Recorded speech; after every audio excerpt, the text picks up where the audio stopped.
একটা নতুন ভিডিওতে আপনাদেরকে স্বাগত। আজকে আমি এখন আছি হচ্ছে আনন্দপুর।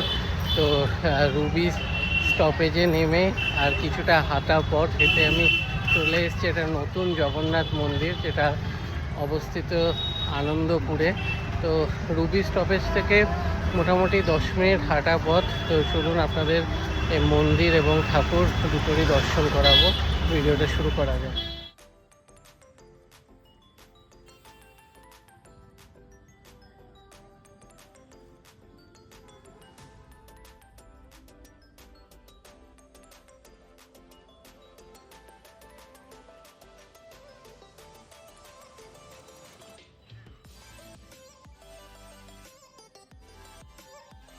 মন্দিরের টাইমিং হচ্ছে সকাল 6টা থেকে দুপুর 2টো অবধি, আর বিকেল 4টে থেকে 9টা অবধি। তো আসুন, বেশ ভালো লাগবে, সুন্দর বানিয়েছে, একদমই নতুন। আপনারা বিধাননগর স্টেশনের দিক থেকে আসলে, আপনারা বাসে করে আসলে রুবি স্টপেজে নেবে, ঠিক রুবি হসপিটালের পাশ দিয়ে সোজা চলে আসতে হবে। হাঁটা পথ 10 মিনিট, নাহলে আপনারা অটোও পেয়ে যাবেন। তো ভিডিওটা ভালো লাগলে ভিডিওটা লাইক করবেন, শেয়ার করবেন, পেজটা ফলো করে দেবেন। আবার দেখা হবে নতুন ভিডিও।